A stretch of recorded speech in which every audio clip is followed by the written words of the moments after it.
Yes, Okay. I pressed the record button. Hi. Hi! You Hi. pressed it. That's I pressed the amazing. record button. I know. It's a thing that I can do. I can push a button. Yeah, It's important. to be able to push a button, Yes. especially in this day and age. Yes. Apparently, I don't know anything. I'm just a pup. Yes, indeed. Same.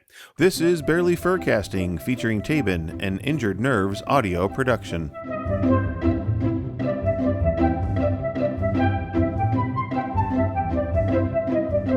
All right. Well, hello. I am Barely Normal, and you are. Well, hi there. My name is Taebyn. I'm a pup. Bark, bark. And hi there, Bearly. First of all, welcome back. You were on vacation. I was. Before we talk about vacation, let me say, Bearly, this morning, for some reason, after I got done with my noms, for some reason, this song popped into my head. Popped into my Uh-oh. head? And popped into my head. And I really don't know why. Would you like to know what song popped into my head for whatever reason? I would love to know what song popped into your head. I'm sure you heard it. Let me sing you the chorus. Grandma got run over by a reindeer walking home from our house Christmas Eve. You may say you don't believe in Santa, but as for me and Grandpa, we believe. And I don't know why that popped into my head, but there it is. Okay, it's wrong season. It is. Well, my little fluffy pup head just goes crazy sometimes. Okay, well, I really don't know how to respond to that other than, wow. Okay, so moving right along. Yeah, I think that's best. That's best. So you were on vacation. How was your vacation? Did you run around without a leash and without a collar? And I did. I'm oh, naughty pup. I just went crazy. No, it was really good. Very relaxing. Very wonderful time. It was very perfect weather. This pup sat around by the river and read all of Kyle Gold's Waterways, and that was exciting. the entire book? All three novellas but yeah, actually I got the 10th anniversary edition, which has the entire book, and then at Mhm. the end there are two little short stories. It's like only 40 pages between the two of them or something. I haven't read those yet, but the actual whole book I read. I was really proud of myself. No spoilers, but did Corey and Samakai get together at the end? No spoilers, but you will be happy with what happens in the end. Okay. You will not be yelling at the book. Like I am now, yeah. I'm like 3 chapters in and I'm yelling at the book. It's like, "Stop doing that, you silly otter." It's really well written and everything, like and so you'll probably still be actually. When I think about it, you are going to yell some more during streams Okay. and Oceans, which is the third one. But by the end, you will be happy bear. Okay. Okay. That's good. That's good to know. While you were on vacation, did you become one with your tail? Yes, we got along really well.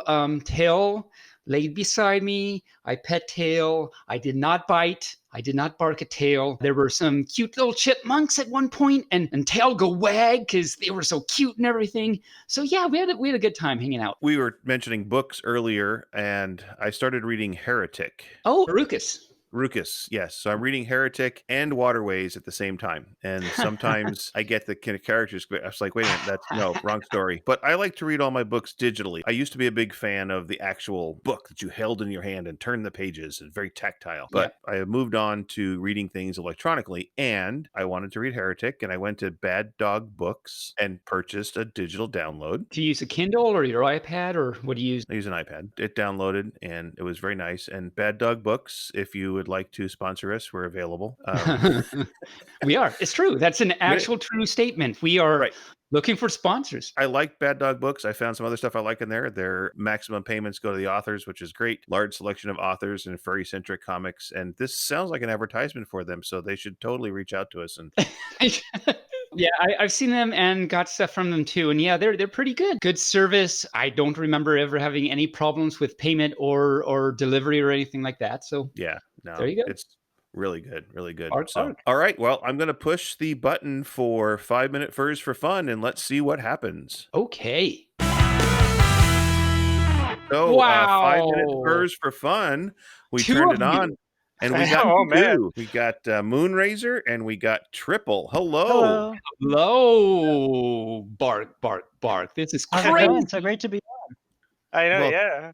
Well, thank you Well- so much, both of you, for coming on. We're really taking off with this for fun thingy stuff. Yeah, I know, yeah, it's super fun cool. I merch saw it for a couple weeks ago, and like I thought it was really interesting. No, last week the first fur came on, even though we've been trying this for what have we tried barely like 3 times before that, I think. 5, I believe, 5 times. Yeah, it was a lot, and so we Mhm. almost stopped trying. But then we got some for last week, and now you, and this is crazy. You have Oh, yeah. tripled our pleasure, I guess.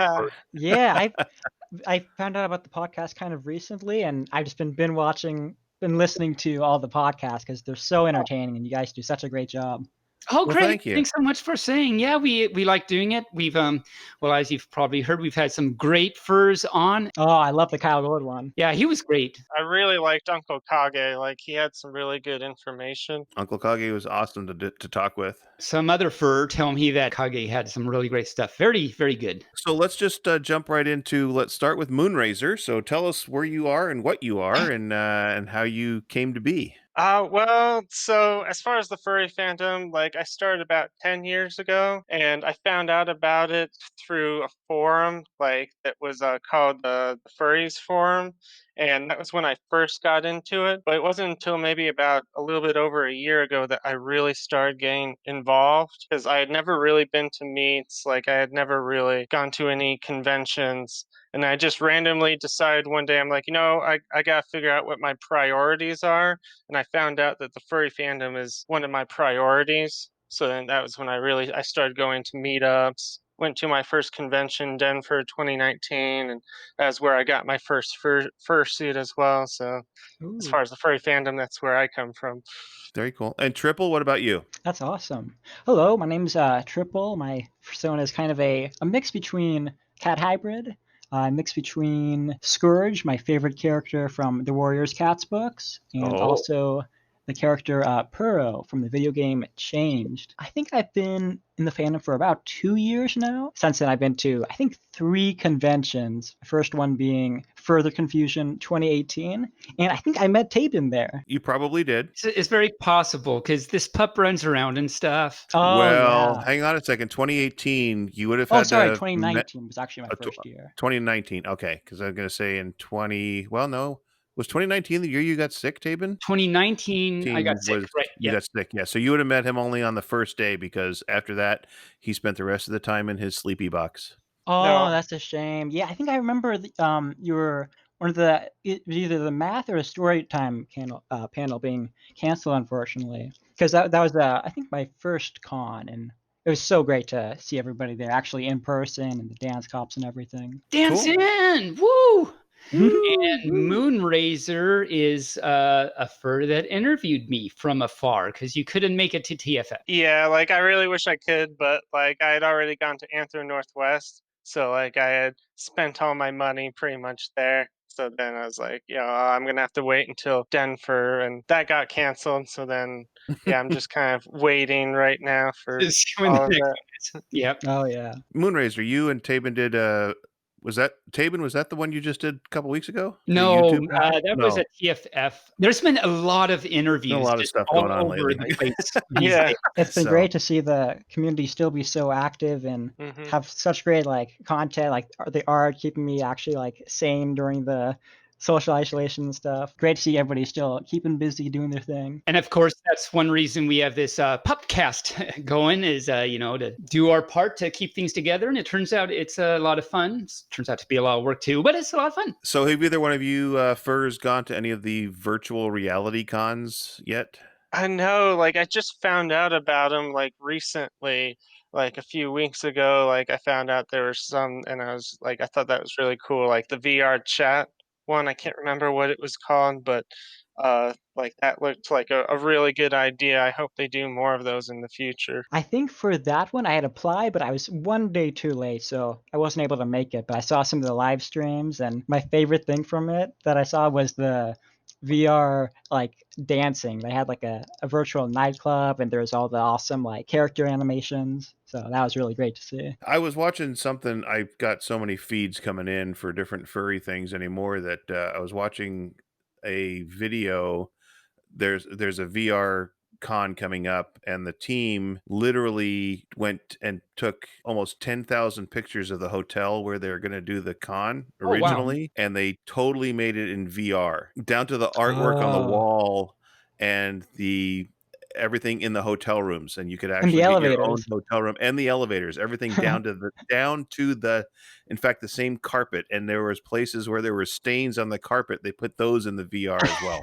Oh wow. Which one was that? I believe it's Euro. It was Eurofrince, yes. It was That's very a con interesting to I watch. have not been to, so I could go there for my You can first go there virtually. Germany in person, but you can visit the online Germany virtual location. crazy. I don't even have any VR gear, so I would just be lost in there. Oh yeah, you can actually play it from your personal like on Steam, even if you don't have a VR or anything. You just need a desktop. Yeah, that's what I do because I don't have VR stuff either. But I think from Steam, like you say, I got the VR thing and stuff. So that's how I do things. So Moonrazer, what do you do? I am currently unemployed. I'm just going back to school right now. I'm trying to get a degree in writing currently. So it was Kyle Gold's and Lucas's pod. Did you happen to hear those? It was I in- did. Like, which week was that? So Kyle Gold and Lucas were like just a few weeks apart. They had some really great things to say about writing and artistry. They were really good. I would definitely recommend the Moonrazer. They had a lot of really good things to say about artistry and the creative process and things like that. And even things you could apply to other creative endeavors, not just artistry and authorship. Other things, I think there's other ways to apply what they say. So yeah, check those out. And I would definitely recommend by Kyle Gold. One of my favorite books is Waterways. Ruckus doesn't illustrate for that one, but I believe Ruckus illustrates for the Out of Position series, and at least certain of the books, which are I would also greatly recommend. Yes. All right. So Ruckus illustrates for a lot of Kyle's books. They work really well together. Yeah, Waterways was mostly a different author, but David, it was mostly a different artist. what did I say? You said author. I meant artist. I am a pup. I wonder if he's on the Furry Writers Guild. Like, if I'll have to check and see if he's one of the members. Furry's Writers Guild. Oh yeah, I think he is one of the founders, I believe. I think Okay, he's one of the founders, yeah. Oh, nice. Kyle also runs workshops, yes. And I think, didn't he say he was going to try and do a virtual one or something? Yes. Yeah, I'll have to take a look at some of those. And Triple, what do you do? Let's see. I've been a intern as a software engineer at an aviation software company for about a year and a half. I took the last year off just to focus on school, but thankfully I'm returning, actually starting next week full time. That's exciting. Wig, wig, wig. Do you Oh wig? yeah, I'm really looking forward to it. I do, yeah. I noticed there's a lot of software engineers in the furry fandom. Oh yeah, IT first. There's a lot of everything in the furry fandom. Oh, yeah, that is true. Me and Bearly were just talking about the other day on our podcast. We haven't been really doing too many, but the furs, didn't mean to offend, but the furs we've had on are very varied. We've got artists and dancers and all kinds of furs all over the fur. Such a diverse community. Like, that's what I really like about the furry fandom is, like, there's so many individuals that bring from different walks of life that bring a lot to it. So, like, that's really cool. Diverse Cool. in the furverse. In the furverse. The furverse. I just made that up right now. Gentle Furs, we have gone over our 5 minutes, but because there was 2 of you guys, we went ahead and went for a full 10. Or actually, we Oh, went man. for 12. Wow, that was crazy. 2 furs. Crazy. 2 furs. Their little pauses must have been fast because I think Moonrazer was like right there as soon as he posted the link. Then Triple Oh, was yeah. like right after. So yeah, we should keep doing this because yeah. Obviously, yes. And there was a couple people on Telegram that said, I didn't get in fast enough. So no, this is fun. I'm glad we're picking up on this. Yeah. So let's see. Before 5 Minute First, we're talking about TV and books, and we talked about the books, but now let's talk about TV. What have you been watching since you came back from vacation? Anything fun? I think I've just been continuing where I left off before vacation. So F is for family. Mhm. Oh my cow. I think I just won't. So there's been that community. I've been continuing watching that. So what started this week for us here at the Bearly House is Umbrella Academy. Season 2 came on, and so we've been watching that. We are 4 episodes into there, and then only me, because the the other half of the Bearly household, is not a Muppet fan, but the Muppets have a new show on the Disney Plus channel.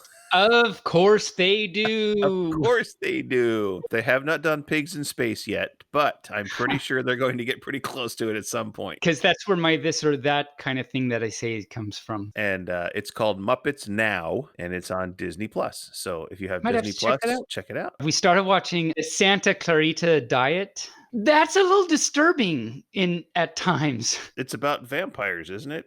No, I don't know yet. We're only like 4 episodes in, and we don't know why. It's gory. It's gory, but it's really interesting. I mean, it is an interesting new plot line in a way, sort of. I don't know who came up with it, but it's got, what's her name? Drew Barrymore's in it, and Raylan Givens from that one show. That one show.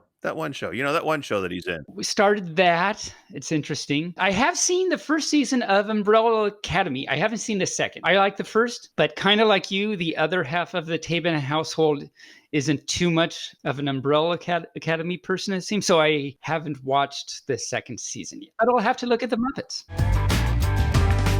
All right. Well, you know what we should pop into? What should we pop into? We should pop into our guest interview. And you know who that is, right? I do, but I'll let you let every fur know. Right. Well, we have on our show today Temperance. So let's jump right into Temperance. That's Temperance, a.k.a. Momo Mouse. Squeak, squeak, bark. All right, so joining us today is Temperance, and Temperance is, well, what are you, Temperance? Most of the time, I'm a dinosaur, Parasaurolophus. A Parasaurolophus. Yeah, it's a duck-billed dinosaur.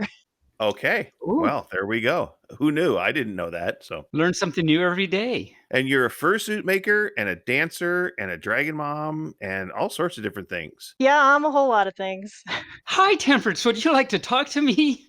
I hope Taebyn, so. I would love to talk to you. Well, I would love that you love, not just would, but I love that you would love. There are so many like adjective grammar things in this sentence that I am not good at because I'm just a pup. So I'll stop with that now. I met you at Furlandia one year and Further Confusion one year and maybe BLFC or something. I don't know if you remember me because I'm just a pup. I remember you, Taebyn. You're hard to forget. Yeah, we've met a few times. It's true. It's true. And it was great. So Bearly mentioned that you are like a bunch of different things. Could you tell us about your different personas? Well, you know, like most people, we're multifaceted. We have different parts of ourselves. And certainly one person is not just a writer or a sewer or a dancer or anything. And so I guess a lot of furries tend to compartmentalize. So myself as Temperance is mostly just me as a dinosaur. I wear a hoodie and I sew and I hang out and I'm pretty casual. I do have some other personas though. A lot of people don't know, but I am also Momo Mouse. Yay. Yeah, sometimes I'm a little squeaker. And then other times when I want to be scary, I have a dragon mom as well. Made a lot of dragons over the years. So I decided at one point I should probably just make a dragon character to be mom to all of my dragon creatures and which dragon mom was born. So I'm a little bit of all three and each one is a different part of me. And so Temperance would be my fursuit making part and Momo is my dancing and I don't know, optimistic part and dragon mom's just my grouchy mom part. Right. So the non-optimistic part, obviously. So I first saw Momo on the Happy FMV, which was great. It's actually a kind of special FMV for me, a special song in a way. And it was great to see you first in that. And then I saw you in the fluff and at cons, and that was just great. Anyway, so that's just to say I know Momo the best. So let's talk about how long have you been in the fandom then, and what brought you to it? Oh, I've been in the fandom for 11 years, wow. 2009. Same reason I got into the fandom is, you know, how long I've been in the fandom was just fursuit making. I was a cosplayer before and I saw a fursuiter at a con once and I was like, that looks like fun. I should make one. And then I made one and then I made two and then I made six and then someone offered me money and suddenly I'm doing this for a living and I'm still here. You know, it seems like that seems to be the way it goes with fursuit makers. I forget who it was we had on the show recently that said kind of the same things. They just kind of started because it was cool. And I think they started with cosplay and then someone offered them money and they were like, okay. Yeah, I'll take your money. Yeah, sure, why not? Live on the edge. So when you were just doing the cosplay, what was your cosplay main thing you like to do? Well, I mean, my studio's name is Comic Crazy for a reason. I'm a big fat comic nerd, and so a lot of my cosplays were like Supergirl and Danger Girl and stuff from comic books that I really, really liked. And I do cons doing that sort of superhero cosplay, and the occasional anime. My cartoons might sneak in, but predominantly it's North American comic books. You said you made some of those your own costumes before that too. I've been making costumes since I was in like junior high. I'm one of those. A lot of people get into cosplay. It allows them to interact with whatever they love. Mhm. So if you really love a cartoon or you really love a book, it gives you a chance to be a part of that world a little bit, even if it's just dressing up and playing pretend, which is kind of what furry is, really.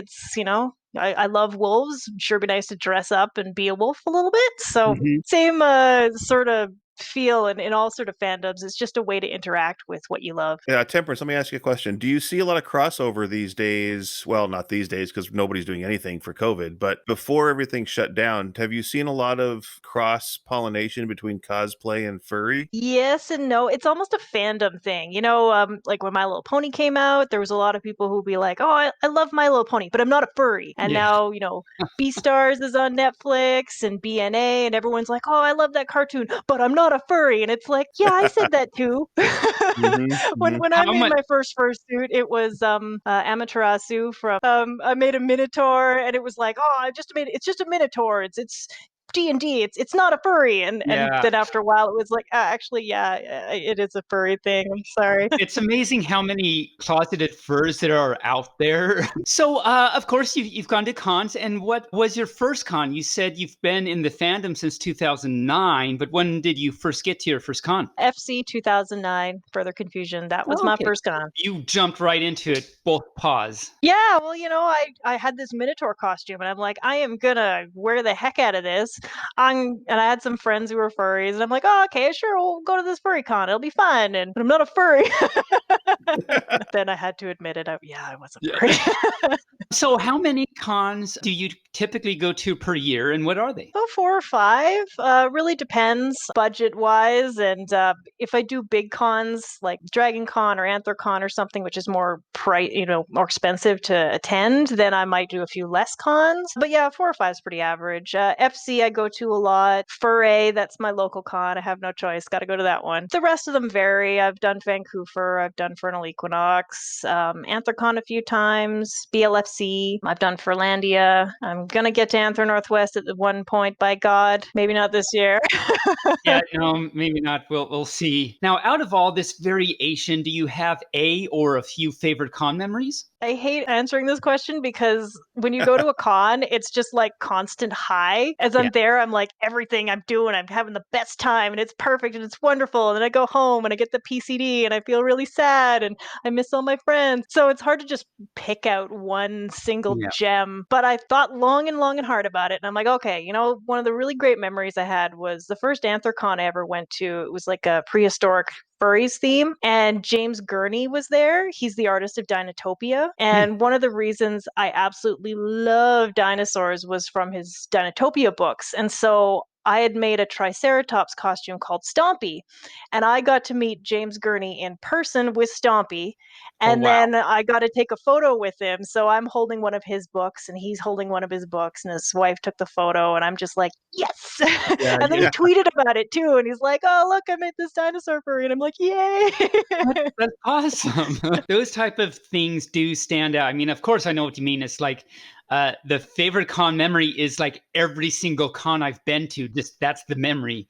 But there are those times that stand out. Among some good memories that you've probably had are, so you've been a guest of honor at several fur cons. What were those, and how was that experience for you? I was a guest of Rainfurs 2013, FurryCon in 2015, and Furlandia in 2017. It's honestly, it's just a real honor when some con contacts you and they're like, we want you to be a guest at our con, because nothing's more, validating as a person to think that people like you or your work enough to consider you worth bringing to a convention so that other people can meet you. You're well treated, and everyone's so happy you're there, and it's just a really great highlight. You were the Fursuit maker guest of honor for all those? Most of my guest work is as a maker or costume maker, not so much as a performer, unfortunately. One day Momo will get to a con and she'll be the guest of honor. Oh, definitely. I'm sure. I mean, little Squeaker's got her, right?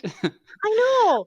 Like, I mean, really, it's so unfair. How come Momo never gets to be the guest? It's always boring Temperance with her dinosaur stuff. Wow, Momo, it's good to see you. I hope Temperance didn't just hear you say that. Did you kick her out of the room? I'm the star of the show now.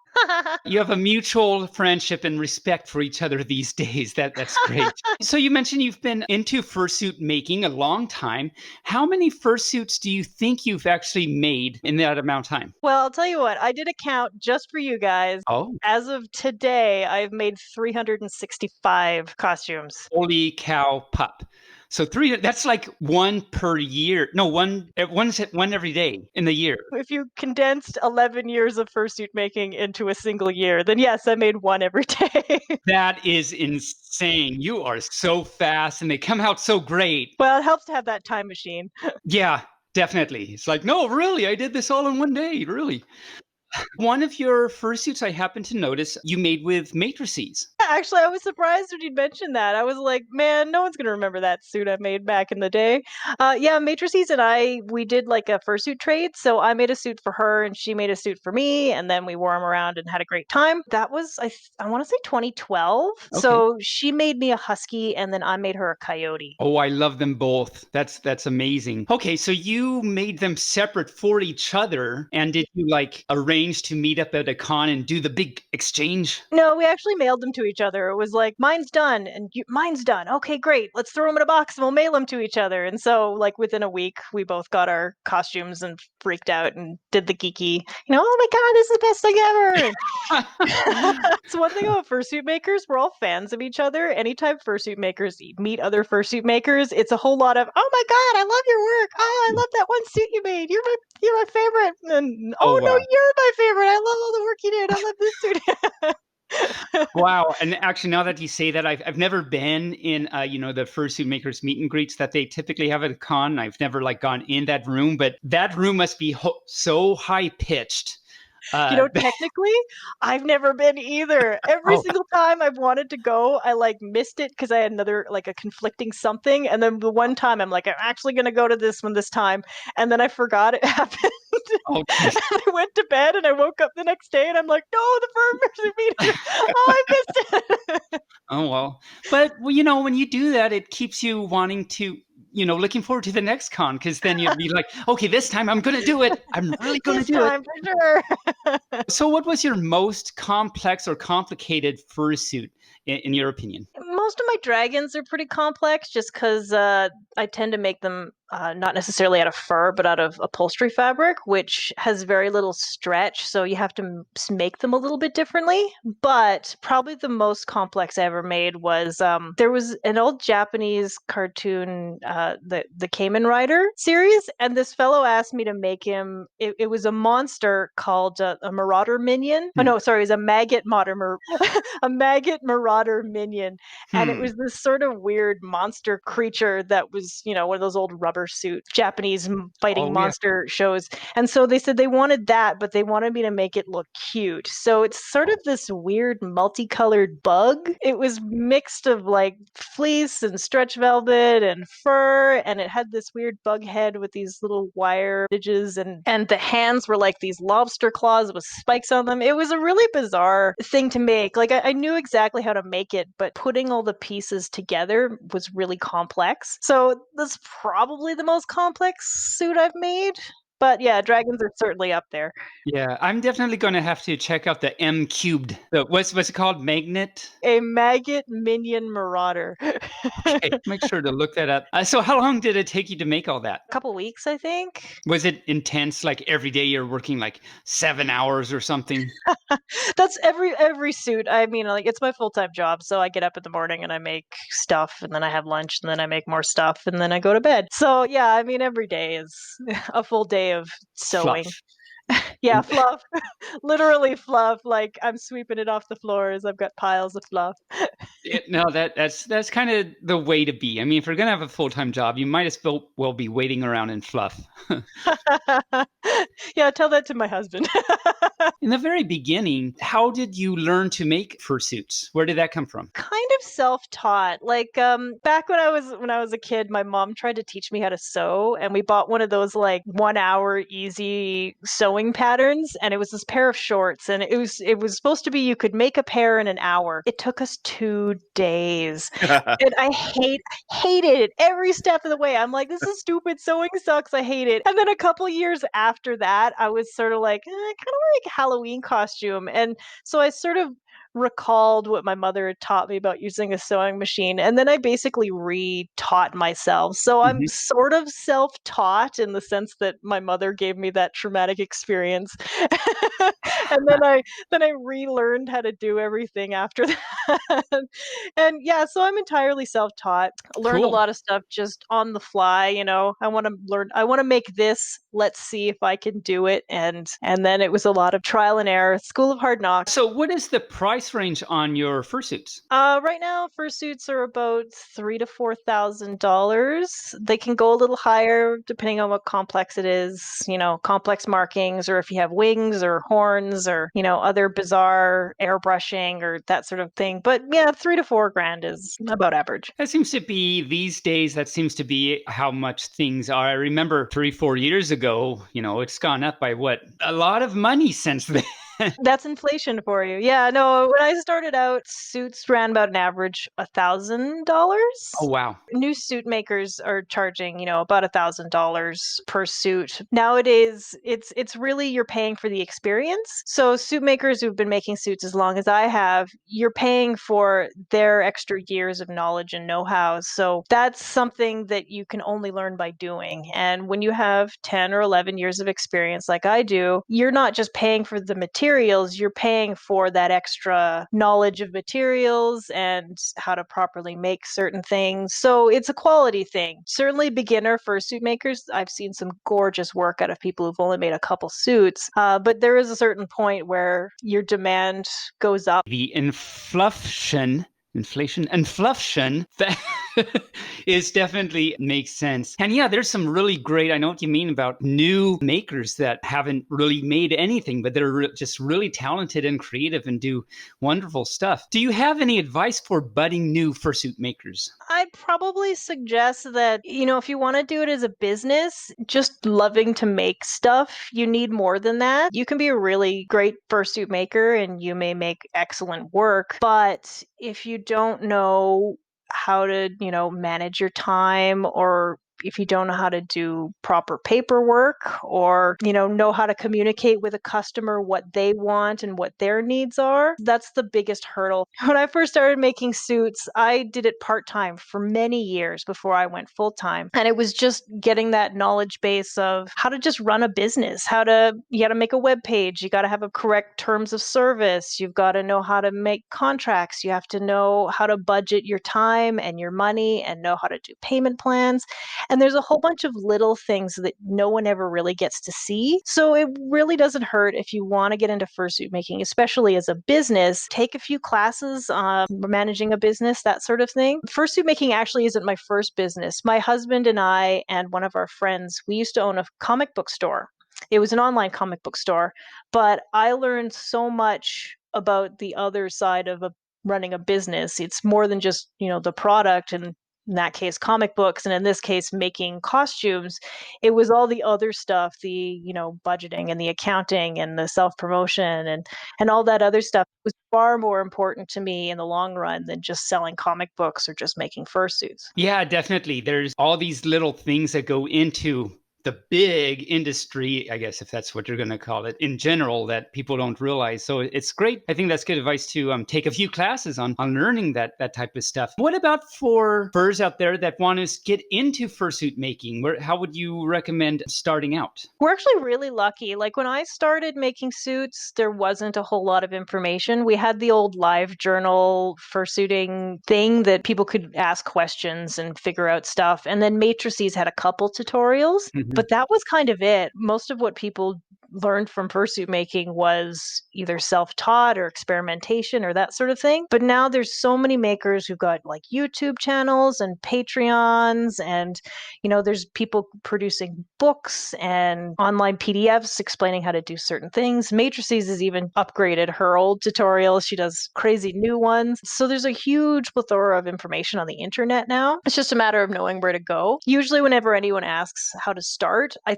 send them over to Matrices first, because she's got a nice level of tutorials that are good for beginners, and there's a couple advanced techniques in there as well. It's a nice starting place, but really a lot of like new makers, you really just have to buy some stuff and try it out. That makes sense. You just try it and then see what is there, which makes a lot of sense, because if you just go in and look at a tutorial, well that's great, but you don't necessarily, if you haven't had experience with it before, you don't know what you're really looking at. You got to just do it and then find out, and then maybe go to the tutorial. Yeah, that makes a lot of sense. On the dancing front, how long have you been dancing, and what got you into it? Should I push Temperance out of the way and bring Momo back? Momo, we need you. Momo, come here, Momo. Okay. Out of the way, Temperance. I'm taking over this podcast. It's all mine now. So Momo, Yes, how long have you been dancing, and what got you into it? I've been dancing for like 9 years, I think. And you know what I got into it? Was the furry fandom. Yay, Sort furry. of. I'll tell you the long story. When I was a little mouse, a little teeny tiny thing, my mom signed me up for like a dance class. And when you're a kid and you do classes, a lot of it's just like playing games and stuff, because kids don't have like focus enough to like learn anything. So we'd go to these classes and all we'd do is play like What Time Is It, Mr. Wolf, and Red Light, Green Light. And I was like, I'm not here for that. I'm here for dancing. So I'd just lie under the bench and stare at the ceiling, and I didn't do anything. And my dance instructor came to my mom at the end of the class and said, I don't think Momo is meant to be a dancer. And we never took another dance class again, ever. And then when I went to a furry con and I saw the dancers in the like variety shows and the dance competitions, and I was like, man, that looks like fun. I want to do that. And I remembered back in the day when my mom told me that, I wasn't meant to be a dancer. And I'm like, I'll show her. There you So, go.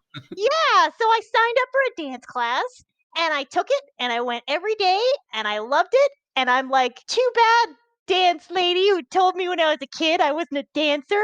This is my life now, and I'm going to dance, and you can't stop me. And so I've been Yay. dancing ever since. In that next dance classes, you didn't have to tell any Mr. Wolf what time it is or anything. Never. No, I just learned how to plie and condu. So you can say, what plie is it, Mr. Wolf? No, that doesn't make any sense. So don't do that. Not quite. Have you been in any dance competitions before? My first dance comp was Rainforest 2013, and I've been dancing in dance comps ever since. That's amazing. And have you ever placed in a dance comp? Twice. Vernal Equinox. I can't remember what year, but I placed second place. And then just last year, 2019, I got first place at Furry. Woo! Good for you.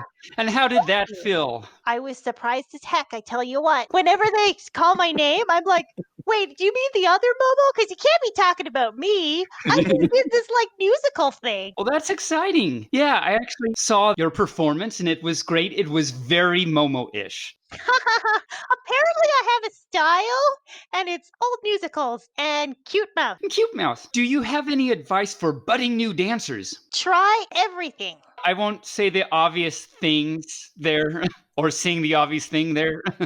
I hope I don't get sued by Disney. Yeah, no, if you see a lot of dance comps. There's a whole lot of hip hop. There's a whole lot of pop and lock. And there's a whole lot of dubstep, and that's great. I absolutely love all kinds of dance. But I tell you what, every time I learn a new style, I fall in love with a new something. So if you've only ever done hip hop, maybe try some African. If you want to try maybe a bit of tap, maybe some jazz, maybe ballet is your thing. I think the variety is the spice of life, and I really think that we need more types of dancing out there. So if you want to give it a try, just go ahead. Just do it. Just do it. It's been great talking to you, Momo. Could we bring Temperance back if she's still around? Okay. Bye-bye. Bye-bye, Momo. All right. Get the hell out of here, Momo. He's trying to take over your spot. How can we find out more about you, your dancing, fursuit making, such as social media, websites, that sort of thing? Usually the best place would be my website, because there's links to all my other stuff from there. That is comiccrazy.com, and I'll spell it out for you. KOMICKRAZI, or since you're in the US, KRAZI.com. Just gonna say. And so you have links to all your other social media and information and things. So, Temperance, is there anything else you'd like to share with our listeners? Words of wisdom in these terrible, trying times. Out of the way, Temperance. I'm going to fill this one. Oh, look at Momo butting her little head in. Well, you know what? We can't do a whole lot of hugging right now. But I think just in the world that we're at right now, if you're feeling a little sad or you're feeling a little upset, it's completely understandable. You know, things will get better, and just know that you're loved. That is all. That's wonderful. I'm glad Momo butted her little squeaky head in there to say that. That's all I need to say. I'm out. Okay, thanks, Momo. Thank you, Momo. All right. Well, Temperance, thank you for joining us on our show. It was great having you as a guest. And thank you so much. Thoroughly enjoyed our time together with you. I hope that you enjoyed your time with Taebyn and I. I did. Good. And we did not. So for our 4 or 5 listeners, we only have about 4 or 5 listeners. We did not pay Temperance to say that she enjoyed her time with us just now. We want to go out on record that we are enjoyable furs. So you heard it here first. Well, thank you for joining us. I know you're busy and you've got other things that you've got to get going to. So we're going to let you go. And Taebyn, say goodbye. Well, goodbye. It's been great and amazing having you on. Thank you. And thank Momo for us, too. I will. Thanks so much, guys. Thank you. All right. Bye-bye. Bye-bye.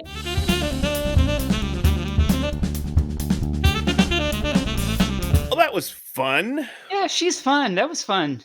And Momo made a little appearance, too. So it was good to talk to her, too. Mm-hmm. But yeah, they're both very interesting, very, very talented furs. It was great to talk to them. I don't know that I have seen her work specifically, but I will be looking it up when we're done here today and look up some of her stuff and see what it looks like. Yeah, she has great stuff. She made her own, she makes her own suits and everything. And Momo was made specifically for dancing, so it's not a very heat-inducing suit. Yes.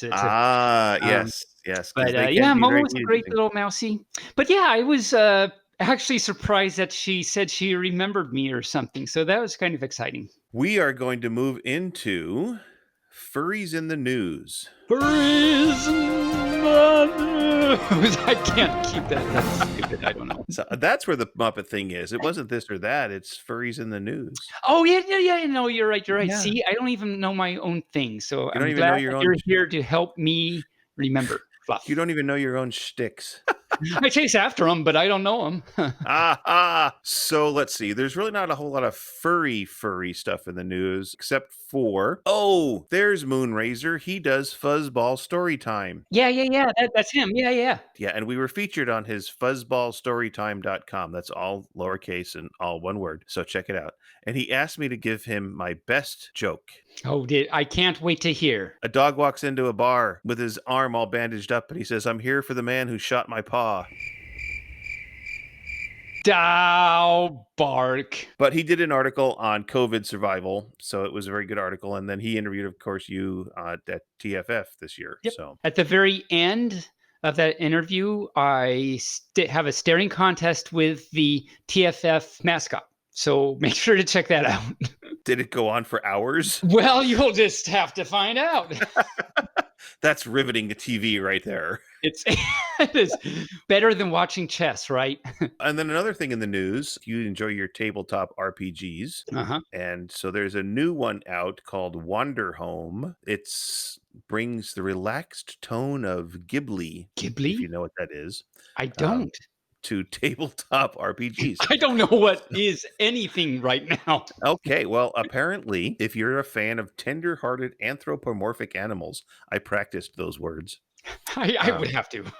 and tranquil nature scenes in the Hayao Mizuyaki film, Did you practice that too? I did. I did. Okay. You have a reason to rejoice because Wander Home is out, and it brings you into the various Red Wool novels, and you can walk around and do stuff. You can be GM, Game Master led, or you can build your own adventures, and you're not killing things and fighting dungeons and whatnot. You're just actually being funny little furry little animals doing your life. I like So, this. This is yeah. awesome. I totally have to check this out.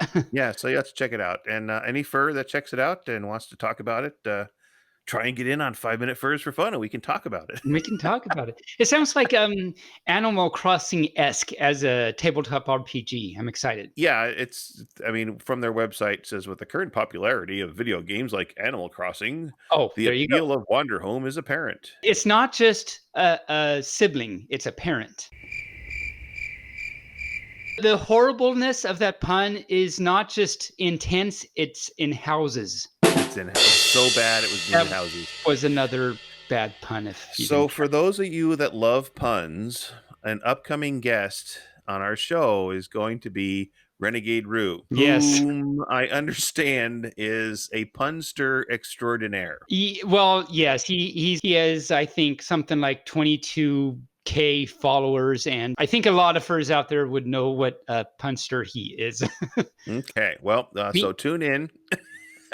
me and he have like once, maybe twice, had a few.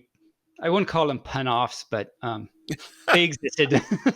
Pun offs. All right. Before we get into a math or a story time, should we go into our jokes and puns since we're talking about them now? We're here. We may as well go in there. No going back now. Right. All right. So do you have your book? I have my book. Well, let's go back and forth between your jokes and my puns. I mean, my things that are not from the book are kind of meant to be in one little wrapper. Oh, a Like, wrapper. they don't rely on each other, but like they're kind of meant to be together in my mind. Okay. Well, why don't you start, Taebyn, with your story or joke? Let me tell you a few things. And before I tell you a few things, I have to say, recently a fur told me that I'm off-putting. It's like, no, actually, I'm not off-putting because I'm really more on Jello.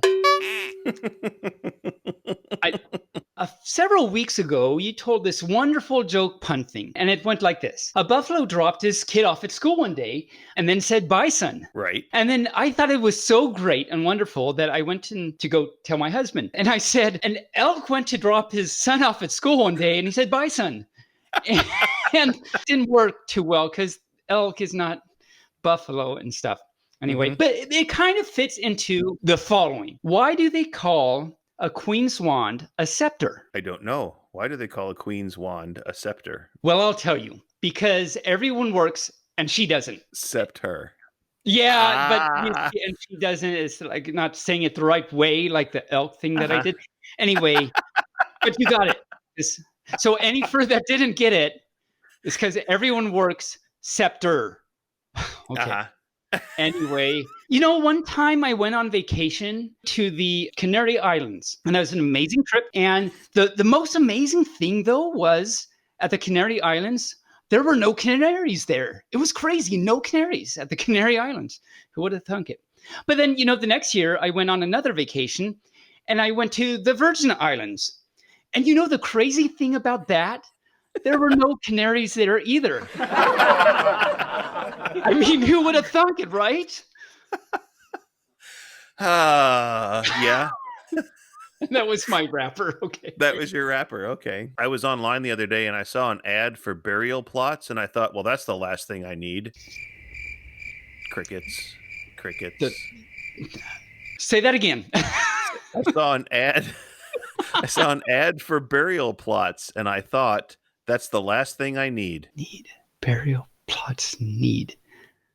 So if because it I was won't need anything after I'm dead and I'm buried. It's a burial. that is okay. The keyword is last. Okay, got it. Yes. Because I was trying to think. I was thinking, well, if it was a bread plot, I could see why that's the last thing you need. Oh, need as in 'Cause- dough. yeah, and so I was focusing. Okay. Got it. So how about if I read from my little horrible book? Okay. I have this joke called "Funny Jokes and Foxy Riddles," and it has some really bad, like worse than mine. I mean, they're pretty bad. So I'll just read a few. What's green and pecks on trees? I don't know. Woody wood pickle. It's so horrible. So disclaimer: I haven't read any of these before. I'm hearing them for the first time, and that was horrible. Why is the figure 9 like a peacock? I don't know why. Because without its tail, it is nothing. Oh, because then it's a 0. It's oh my cow. Yeah. So the other day, a policeman knocked on my door and said my dogs were chasing people on bicycles. And I Oh, said, yeah. that's impossible. I said, that's impossible. My dogs can't ride a bicycle. I mean, there's a lot of truth to that right there. I haven't taught them yet. That's right. What is a bull when he's sleeping? A sleeping bull? A bulldozer. Oh, okay. See, you could have done that. That's right. What did one candle say to the other? I don't know. Are you going out tonight? Huh? So 2 windmills were standing on a wind farm, and one asked the other, what's your favorite kind of music? And the other says, well, I'm a big metal fan. Yeah, I like that. Actually, I like that one a lot. That's really good. Oh, better than this. What's green and goes slam, slam, slam, slam? Something pickle? I don't know. Yes, a 4-door pickle. Dan says, Dad, is it true that the law of gravity keeps us on our planet? Dad says, yes. Dan says, what did we do before the law was passed? Okay, so we'll stop there. Okay, I have one more. More. Before I went into my current career, I tried to be a bank teller. And at my very first day on the job, I lost my job because a woman asked me to check her balance, so I pushed her over. Okay, I don't know why that took me so long to know. That's good. That's good. So I think we're going to forego story time or math today because we're pushing the limit on our time. I have actually a few maths lined up, so we'll make sure to take a look at those next week. Absolutely, we can do that. So let's move on into this or that. This or I don't know. It's getting worse. Really bad now. Bad. So, I am a pup. All right. Oh my God. So your first one, meat or vegetables? Well, I do like to meat vegetables. Haha. But, veggies are pretty good for this pup and everything. And there's some good ones out there, like especially when you steam them, like broccoli. And did you know, so this pup loves Brussels sprouts, but did you know you can bake them and you put them in a soft bed of oil and put some like pepper jack cheese on them and bake them and they're really numb. But anyway, I'm going to have to go with meat after all that. After all that, you're going to go with meat. And in case those furs out there don't know, you have a cooking show on Oh, yes. On YouTube, Cooking with Taebyn. There is nothing about there on Brussels sprouts. I have not done a Brussels sprouts yet, but No. You can learn some other things maybe. maybe, who knows? So, all right, our next one, bananas or apples? Bananas are good for the potassium. And you get to practice dexterity with your pawsies by peeling them and stuff. But I'm going to have to go with apples, which by the way, recently, maybe a few months ago, this pup came across the best apples I have ever had. Okay. Honey Crisp are so good. Oh my fluff, they're so good. And Cosmic Crisp. Cosmic Crisp are really hard to find, but I've had it once and it's so good. So just for any of you furs out there, in this pup's opinion, look for Honey Crisp and Cosmic Crisp. So I'd have to say apples, obviously. Obviously. We're going to put some condiments on the table now. Well, that's where if you put them on the floor, you have to like bend down to put them on your burger Right. and stuff. So let's keep them on the table. Okay, so would you do ketchup or mustard?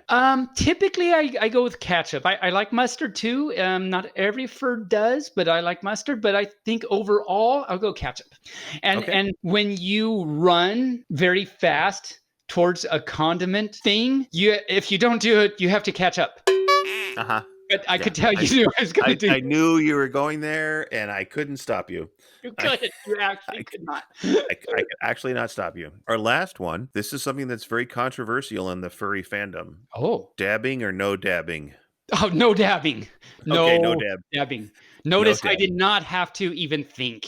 I don't even have anything to say. Just no dabbing. And just every fur out there, PSA, no dabbing.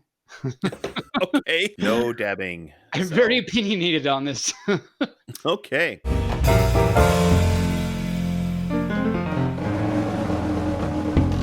That brings us pretty much to the end of our pod. We've had a very fun time this pod with a special guest, and then we have two furry for funs.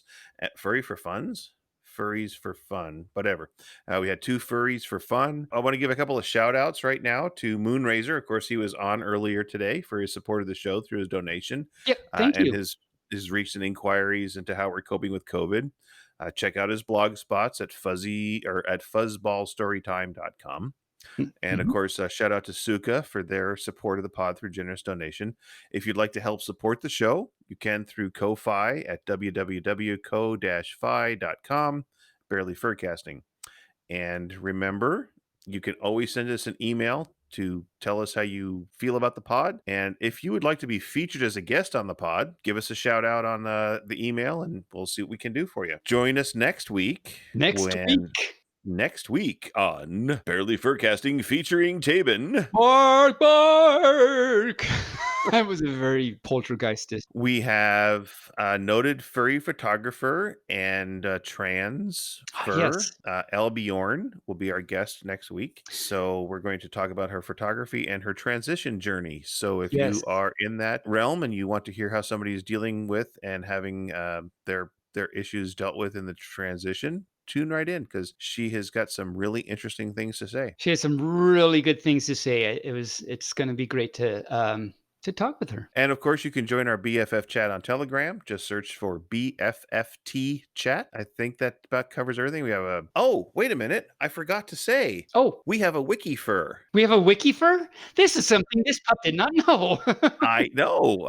I created a wiki fur for us this week. I didn't even know it existed. Please feel free to help contribute to the wiki fur, because it's like one short little paragraph right now. I was like on there looking at something else and was like, wait a minute, you can create your own wiki fur? Awesome. It's amazing how these things work. So check us out on Wikifur. With that, I seem to be losing my voice, which is too bad because people say I have a great face for radio. Or voice. A great face for... I got that. I just got that. Okay, I see what happened there. Taebyn, it's always a joy to work with you on this podcast. I hope that you're staying cool in this hot weather. It's going to be super hot today and tomorrow. That's what I hear. Yes, I will try and keep my fluff flourished and fanned.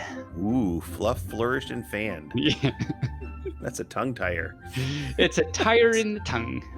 Yes. Which means that a car ran over me because I have a tire in the tongue. All right. With that, I think it's time that we move along. You think we should stop? Okay, we should stop now. All right. Well, everybody have a great week. We'll talk to you next week. Okay. Bye-bye, Bark Bark.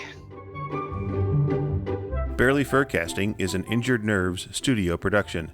It is found on all major podcast platforms and can also be listened to directly at bearlyfurcasting.com. All opinions expressed here are those of Taebyn and Bearly, and neither received any commercial compensation for their opinions. The Furcast is recorded and edited by me, Bearly Normal, also known as Mike Began. Opening, interstitial, and closing music by Shane Ivers through silvermansound.com. If you would like to send us a message, you can do so via email at bearlyfurcasting@gmail.com or on Telegram chat at BFFTchat. Additionally, Taebyn can be reached on social media at TaebynPup on YouTube and Twitter. Thanks for listening. We hope to see you back here next week.